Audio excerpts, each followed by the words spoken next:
여러분 안녕하십니까? 블루힐부동산 안부장입니다. 요즘처럼 경기 둔화 시기에 상가나 공장에서 임대 영업을 하시려는 분들에게는 부동산 선택을 신중하게 하지 않으면 손실을 볼 수 있는 시기라 볼 수 있겠습니다. 그래서 오늘은 상가나 공장 임대 매물 선정 시 그 선정 기준을 간략하게 정리해 보겠습니다. 첫 번째로 상권이 좋은 동네에 영업장을 차릴 것인가입니다.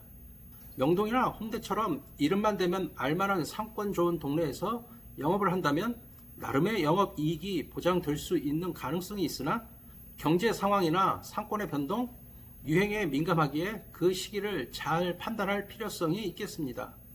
두 번째는 상권은 별로여도 그 동네에서 입지 좋은 곳을 선택할 것인가입니다. 초보 임차인 중에는 상가나 공장이 들어선 곳이 상권 좋은 동네에 위치하면 좋다고 생각하는 경우가 있는데 그러한 매물은 임대료의 부담이 만만치 않을 수 있습니다. 따라서 상권 좋은 부동산보다 상권은 다소 약해도 입지가 우수한 매물을 선택하는 것이 더 영업에 이득이 될 수 있습니다. 세 번째는 상가나 공장을 이용할 수 있는 유효한 수요 인구와 그 유효 수요의 주 동선에 위치하고 있는가입니다. 유동 인구가 아닌 실제 상가나 공장의 이용 인구의 주 동선이 중요한데 입지가 좋다는 건 그 지역 자체가 좋아야 하는 것이 아니라 그 지역 내에서 그 상가나 공장의 위치가 좋아야 한다는 뜻입니다.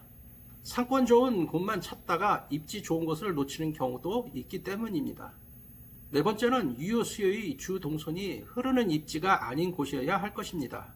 차량이 그냥 지나가는 비탈진 내리막길이라든지 횡단보도 정지 후 그냥 지나가야 하는 우회전 상가는 유효 수요가 접근하기에 불리한 입지의 부동산이라 할 수 있겠습니다.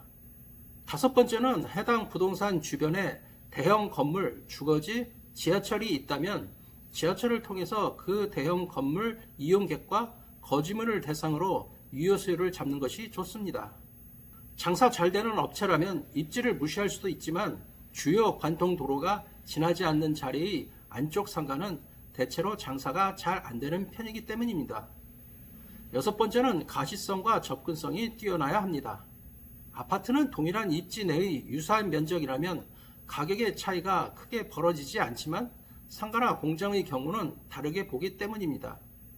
동일 건물이라도 금융기관, 학원, 병원 등 특수 목적 업종을 제외하고는 사람들은 지하층으로 내려가거나 2층 이상으로 올라가는 것을 선호하지 않습니다. 따라서 월 임대료가 1층 전면 상가의 가격이 가장 높고 지하층과 2층 이상 가격은 절반 이하로 책정되는 것이 그 이유 중에 하나이기도 합니다. 고객의 진입이 용이하고 가시성이 높은 부동산이 영업에 유리한 이유입니다. 일곱 번째는 대형 할인점, 기업형 슈퍼마켓 등 영업을 방해하는 시설 등이 있는지 살펴봐야 합니다. 인근에 대형 할인점이 있다면 호프집, 중개업 등 대형 할인점에 들어서지 않는 업종 일부를 제외하고는 대부분의 업종이 타격을 입는 경우가 많습니다. 심지어 인근의 아파트 단지 내 상가까지도 악영향을 받는 경우도 있습니다. 따라서 경쟁 상권이 폭넓은 지역이나 집객 효과를 줄 만한 시설이 없어 사람들이 모이지 않고 흩어지는 곳, 외진 느낌을 주어 보행 동선이 끊기는 곳은 피하는 것이 좋습니다. 여덟 번째는 빈 점포나 공실이 없는 부동산을 선택하여야 할 것입니다. 공실이 있는 부동산은 장사가 잘 안 될 뿐더러 자산 가치가 떨어집니다. 1층의 경우 대체적으로 공실이 잘 나지 않으므로 공실 여부는 1층만 살펴볼 것이 아니라 2층 이상의 점포도 함께 살펴보아야 할 것입니다. 아홉 번째는 권리금이 없는 상가보다는 권리금이 형성된 부동산이 좀 더 안전할 수 있습니다. 권리금이 존재한다는 것은 영업이 잘 된다는 의미로 상권 혹은 상가의 가치가 높다고 할 수 있겠습니다. 따라서 권리금과 월세가 꾸준히 오른 지역, 상가가 활성되는 곳의 상가는 다소 비싸더라도 상가로서의 미래 가치가 높다고 할 수 있겠습니다. 열 번째는 대형 백화점, 대형 건물 옆이나 주변 부동산은 계속 진화합니다. 대형 건물에 유입되는 사람들은 비교적 중산층 이상의 구매력 소유자로서 매출과 이익률이 높은 상품을 선호합니다. 인근에 위치한 중소형 상가들도 수혜를 입는 경우가 많습니다. 아울러 랜드마크 기능도 있어서 그 위치성을 인지하는 데 유리해서 상권의 성장 및 영업이익을 높일 수 있습니다. 흔히들 부동산은 목이 좋아야 한다고 합니다.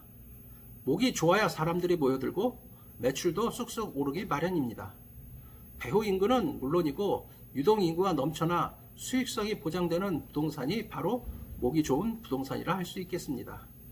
이상과 같이 상가와 공장 임대 매물 선정 시 그 선정 기준을 알아보았고 배경화면에 보여드린 매물에 대해서 궁금하신 분은 상단의 연락처로 연락을 주시고 다음 영상으로 찾아뵙겠습니다.